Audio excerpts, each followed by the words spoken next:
Hello বন্ধুরা, আমি দীপিকা বর্মন কুচবিহারের একটা ছোট্ট গ্রাম থেকে তোমাদের সবাইকে স্বাগত জানাই এই চ্যানেলের আরও নতুন ভিডিও। তো এবছরে শিব চতুর্দশীতে আমি শিবের মাথায় জল ঢালতে পারিনি, কারণ আমার শারীরিক অসুস্থতা মানে পিরিয়ডের কারণে।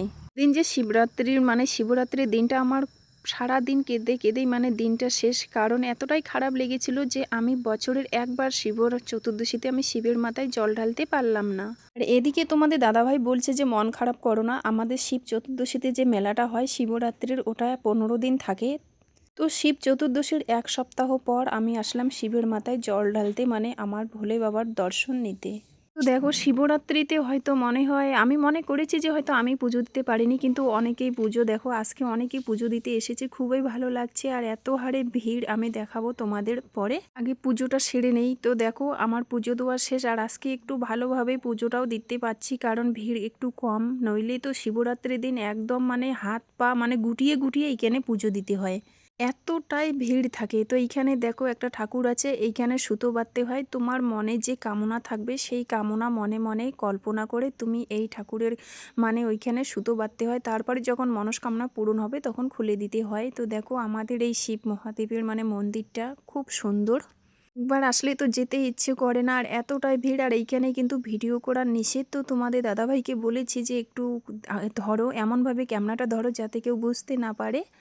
যত সময় যাচ্ছে তত ভিড় একটু হচ্ছে, ভালো মোটামুটি ভিড় হয়ে যাচ্ছে। তো আমার পুজো দেওয়া কিন্তু প্রায় কমপ্লিট।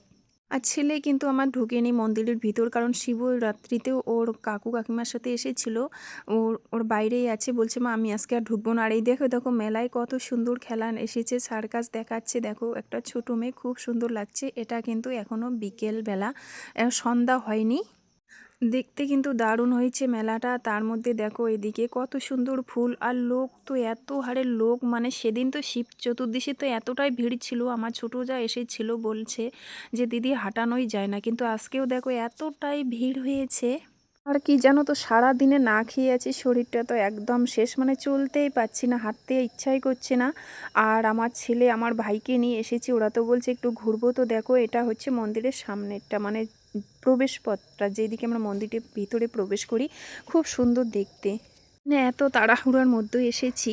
আর আমাদের এই ভোলা মহাদেবের মন্দিরটা এতটাই সুন্দর, একবার আসলে কিন্তু যেতে ইচ্ছে করে না, এতটাই সুন্দর দেখতে। তো তোমরাও দেখো, ভিডিওটা দেখো কত সুন্দর লাগছে। যদি ভালো লাগে অবশ্যই লাইক কমেন্ট আর শেয়ার করবে। তার মধ্যে যে এত লোক, যত সময় যাচ্ছে, বেলা গড়িয়ে যাচ্ছে, সন্ধ্যা হচ্ছে, ততই লোকের ভিড় কমছে, বাড়ছে, কমছে না, বাড়ছে।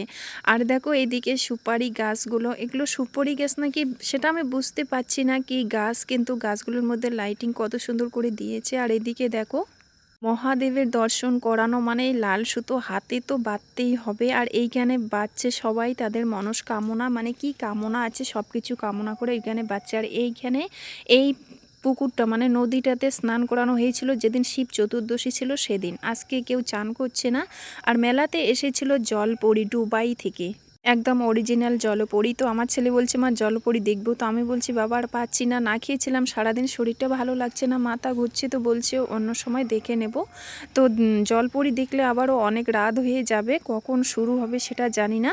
তো বন্ধুরা, আমাদের এই মহাদেবের মেলা জলপেশ মেলা কেমন লাগলো, যদি ভালো লাগে তো অবশ্যই কমেন্ট বক্সে জানাবে। আর দেখো, মন্দির রাত হয়ে গেল, এখন দেখো লাইটিংটা সুন্দরভাবে বোঝা যাচ্ছে, আমাদের মহাদেবের লাইটিং দেখেই তো মন জুড়িয়ে যাচ্ছে। হর হর মহাদেব, এত সুন্দর আমাদের মহাদেবের মন্দিরের লাইটিং করেছে। তো তোমাদের কেমন লাগলো ভিডিওটা এ পর্যন্তই, যদি ভালো লাগে অবশ্যই কমেন্ট